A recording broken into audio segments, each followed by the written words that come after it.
Hey guys, for the second part of my over 500 videos celebration, we're going to be unboxing a very special game. It is of course Final Fantasy III, or Final Fantasy VI rather, for the Super Nintendo Entertainment System. It is definitely one of the best RPGs on the Super Nintendo, not quite the best in my opinion, that honour belongs to Chrono Trigger in my opinion, but still a absolutely fantastic RPG. So on the front here, we've got the Final Fantasy III logo, and it was very much in the style of the Final Fantasy 1 and 2, and also the Final Fantasy Game Boy games, style. So you've got this jewel-encrusted sword in the middle for fantasy, and of course the Free moniker, which we probably all know the story by now. But anyway, we of course have a very buff-looking Mog over here with a sword, and in the background the shadow of some giant monster. So it's a bit of a weird front cover, but I do really like it, I've got to say. Now of course this is back when we had Squaresoft rather than Square Enix. On the side we've just got the Final Fantasy III logo on pretty much every side. And on the back we again have a really buff Mog, and we've got a very gigantic picture on a weird angle for the game, and basically it shows the Imperial Palace. And shows kind of like the new aesthetic that Final Fantasy VI introduced. So Magitech has been reborn, and the end of the world is near. Kind of find it funny how the sword actually goes through into the text, but, it kind of works alright. The box it looks nice, but there's nothing particularly interesting to it. But if you want a nice box, it's going to cost a little bit of money. But moving on, because Final Fantasy VI comes with a lot of extra content. First off, we have a poster, which is the front cover for the box again with Buff Mog, and the monster in the background basically. And that's really all that is. But on the other side, we have merchandising. So you can get the Final Fantasy VI No Wimps t-shirt. You can get Mog standing in front of a bunch of crazy-looking monsters. You can get a Secret of Mana shirt. You can get the soundtracks, in fact, to both games, which is pretty neat. You can get posters. You can get Final Fantasy II, which of course was Final Fantasy IV. You can get a Final Fantasy VI baseball cap. And a Final Fantasy VI watch. And of course you could order by phone or by mail. And you have descriptions of everything over here. So it's kind of interesting that Square Enix were doing this early merchandising stuff. So, how to get your hands on Squareware. Yeah, I really have no comment on that. Next up, get the big stuff out of the way first, we've got the map, the double-sided map. So, on this side we have, as you can see up there, the World of Balance. And we have markers designating all the different cities and locations in the game, as well as a handy little chart here that explains what each of them are. And I'll be honest, because I had it, I actually found myself using this a few times when playing through the game. And it's pretty neat. And then on the flip side of the map, we actually have the World of Ruin map. You know, again, it's the same sort of thing. You just got this really nice looking detailed map with all the locations mentioned on here. So that is that. Then we have a Nintendo Power advertisement. Whoa! You're not going to believe what's inside. So let's see, we have a join the club, the Super Power Club, through this offer.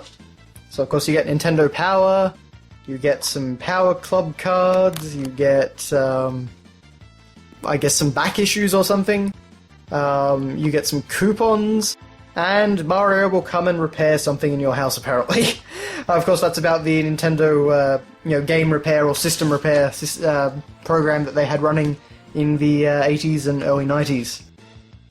I actually don't know how long that went, but anyway. So of course you can get 1 year, or 1 year of club, 2 years of club, or 3 years of club. So yes, that's kind of a little piece of history to have. And on the other side of this, you've got, it gives you so much power every month. It's scary. For some reason. It was a very odd marketing campaign, this one. taking a bunch of images from the 950s, 950s films and putting weird captions on them. But if we look over here, we can see the top secret passwords Nintendo Player's Guide. Confidential. So of course, we're talking over 150 pages of top secret material that's usually reserved for Nintendo's programmers, but it's all yours for free.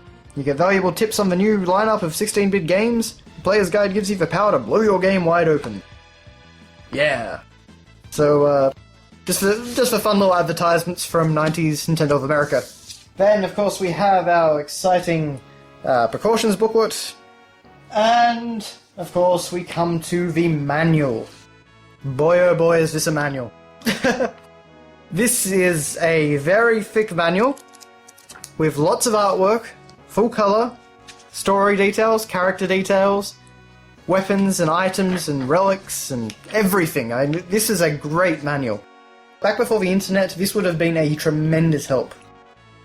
So we started off actually with some very, very nice Yoshitaka Amano artwork of Terra riding a mech through some kind of city, which this actually may be a concept work of Nash, which is the opening town. That's all very nice, and we get the detailed overview, the contents basically. We get some more great Yoshitaka Amano artwork, which is actually on the front cover of the Final Fantasy VI Super Famicom edition. We get a bit of a backstory, of course, about the War of the Magi. Or Magi, rather. And this is just kind of how it continues. Lots of lots of description about how to play the game. Lots of artwork, so there's a great one of Celis. Naming characters, using vehicles like chocobos and airships. Safe to save. So, more artwork here. So there's Terra fighting Ultras, which is pretty neat, and we've got Ultras's friend, whose name kind of escapes me right now.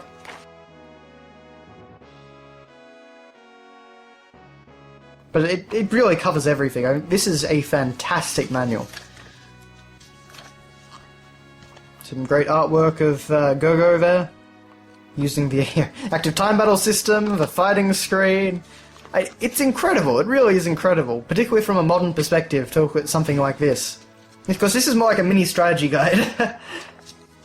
We get changes in status, so all the different status effects and what they mean, which is very useful because the game doesn't actually explain them very well, which is partly due to the English translation of this game being a bit iffy, but, Item lists here, so all the different ones you can find.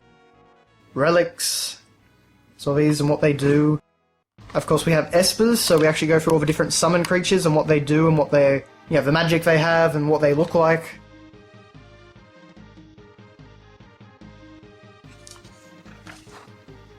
So lots of different things. It's pretty brilliant. When we get on to magic spells, so we've got a full list of magic. Goes through over here. Some more great artwork.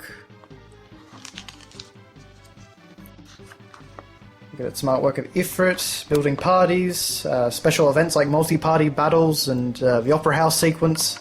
And then we get to a character guide, so we actually have artwork and descriptions for every single character. There's of course Terra, and it explains her morph ability. We have then Locke, and we have his steal ability, which they tell you with the Thief Glove can be improved into capture.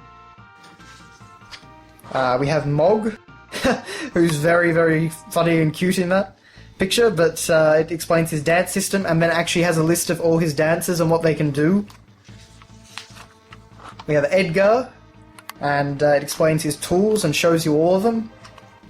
I mean, on the flip side, of course, this is spoilers for the game, but at the same time, it is really helpful to have this here. Like, his Sabin, or Sabin, and it basically gives you a list of all his blitz commands, so you could just have this next to you and pull them off just while looking at this, so that is really helpful, because otherwise you can only look at them from the menu. There's Cyan, so he's got all his different sword tech abilities here. Then we have Gao, or yeah, I don't really know how to pronounce his name other than that, honestly. Of course, his leap and rage abilities, and it teaches you how to learn skills from the Velt. Of course, I have Shadow, and I love this piece of artwork. But, of course, it explains his throw command. Then we have Celis, and it explains her runic command. Setzer and his slot machine. There's Strago on a very Akira Toriyama looking little, I don't know, some kind of Magitech rider or something like that. Explains all the different abilities that he can get, because he was basically a blue mage. And then we have Realm. And of course this isn't actually all the characters in the game, but it's most of them. It forgets about things like Umaro and Gogo, but I guess it didn't want to explain everything to the player. But, yeah, which is fair enough. Has adventurer's advice, and then we actually get some artwork of Kefka finally, which is very cool. And we have the story begin, so it actually walks you through the beginning of the game. Up until the end of the scenarios where you all meet back at Nash. So yeah, that's pretty much all that. And I think we've got some great artwork of, I think it might be Odin up there, but I'm not entirely sure. Pretty demonic horse there. And one last picture there of Celis fighting off some creature, I guess. And of course you could order the Nintendo Player's Guide. Have limited warranty, which I've got no doubt has run out by now. Yeah, but it's supposed to work for 90 days and that's it. Well, it's certainly outlived that. And that's the end of the manual. And wow, this has taken a very long time, hasn't it? Okay, well we're now at the end, because we finally come to the cartridge. And here it is in its little plastic bag. Looking all nice. And yeah, but it's pretty much just a reprint of the front cover. And that's just the standard stuff on the back. So, at long last, that has been your look at Final Fantasy 3, or 6 rather. So yeah, I think that's a great unboxing to add to the channel, and as far as I know, that's a complete copy of the game. I've certainly been looking for this one for a number of years now, and yeah, it's a really great purchase. If you're a collector of Super Nintendo games, this is one that should definitely be on your list.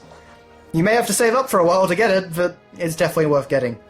So thanks for watching, guys, and I will see you next time. Thanks for watching. If you liked this video, you might like to check out a few of my others. And if you want to see some more content, click that little subscribe button down in the bottom of the video. That's all from me, so thanks again, and I'll see you next time.